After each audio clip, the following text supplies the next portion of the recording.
ҳамаи бозиҳои ЕВРО-2024 аллакай ба мо маълум аст ва мо медонем ки кадом ситораҳо дар олмон дурахш карда метавонанд, аммо ҷолиб аст донистан ки кадом футболбозон дар ин мусобиқа баромад нахоҳад кард. имрӯз оиди Бозигароне ҳарф мезанем ки ЕВРО-2024-ро аз даст додаанд. ба ҳамоии беҳтарин мунтахабҳо бархурди гигантҳои аврупоӣ барои қаҳрамонӣ дар қора. ЕВРО-2024 аллакай дар арафаи оғоз қарор дорад ва тӯли як моҳ мо шоҳиди бозиҳои ҷолибтарин хоҳем шуд. дар бозии кушодашавии олмон устувории Шотландияро месанҷад. Венгрия бо Швейтсария ба ҳам меояд. дар гурӯҳи марг бозии Испания бо Хорватия ва Италия бошад муқобили Албания бозӣ хоҳад кард. Чӣ сенсатсияҳо моро интизор бошад? Тамошои бозиҳоро бо 1x ҷолибу диданӣ гардонед. дар 1x регистратсия осон пардохт аз тамоми гӯшаву канори дунё ва муҳимтар аз ҳама бонус то ҳаҷми 8000 сомон дар аввалин нисоб пуркунӣ бо промокоди TAJFUT пешниҳод мешавад. силкаи бозӣ дар комментария. ба ҳама муваффақият.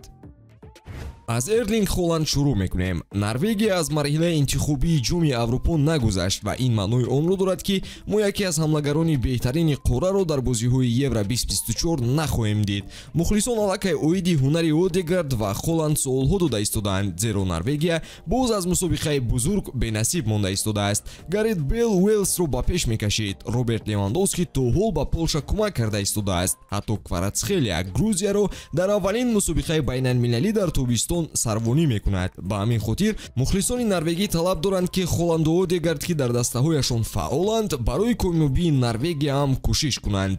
мо ҳамзамон Тибо Куртуаро намебинем. Белгия албатта ки ба мусобиқа рохат гирифта буд, вале Куртуаро ба ҳайати мунтахаб даъват накарданд. ин ба ҷароҳати ӯ рабт надорад. Тибо пас аз ҷароҳат ба ҳайат баргашт ва дар финали Лигаи Чемпионҳо баромади устувор нишон дода буд. хулоса Куртуа омода буд ки масъулияти бузургро ба дӯш гирад, вале нофаҳмоӣ байни ӯ ва Доминико Тедеско дар яке аз бозиҳои интихобӣ сабаб шуд то Куртуа дар ЕВРО-2024 иштирок накунад. ҳамдастаи Куртуа Давид Алаба ҳам дар Евро иштирок намекунад. Австрия ҳам муваффақона иштирокчии мусобиқа шуда буд, вале ҷароҳати Алаба сабаб шуд Ралф Ранник ӯро интихоб накунад. Австрия ӯро пазмон мешавад, зеро онҳо дар гурӯҳи марг қарор доранду худо медонад муқобили Фаронса, Полша ва Нидерланд чӣ натиҷаҳоро нишон медода бошанд. мебинем ки бидуни капитан Австрия то куҷо мерафта бошад. ҷароҳати зону зарари калон ба бозингар мерасонад. маҳз бо ҳамин сабаб ҳам Гави Евроро тобистон аз даст медиҳад. баъди роҳ ёфтан ба ҳайати Испания, Гави ҳамеша ситораи даста буд ва мухлисон бозиашро дӯст медоштанд, аммо ин мусобиқа ӯ дар бозиҳо намешавад, чун моҳи ноябр буд ки Гави аз зонуи худ ҷароҳати вазнин бардошт. ҷароҳатҳо боз Рис Ҷеймсро аз Евро бенасиб монд. ӯ моҳи декабр буд ки ҷароҳати вазнин гирифт ва албатта пеш аз Евро ба майдон баргашт, аммо бо доштани Волкер, Трент ва Триппер Гарет Саутгейт тасмим гирифт ки Ҷеймсро ба ҳайат шомил накунад. ҳамдастаи Рис Ҷеймс Раҳим Стерлинг бошад, бо сабаби ҷароҳат набуд ки Евроро аз даст медиҳад.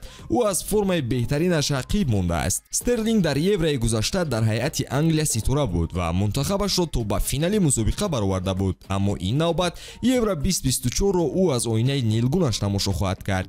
медонед боз ки ин корро мекунад? Маркус Решфорд. вингери Манчестер Юнайтед мавсими чандон хуб надошт ва Гарет Саутгейт тасмим гирифт ки ӯро ба мунтахаб даъват накунад. аксари мухлисон дар он назаранд ки новбаста аз сатҳи бозии даставӣ Решфорд бояд ки ба тими Англия шомил мешуд, чун ӯ таланти хосро дорост. шумо чӣ фикр доред? Решфорд бояд даъват мешуд ё ин ки Саутгейт қарори дуруст баровард?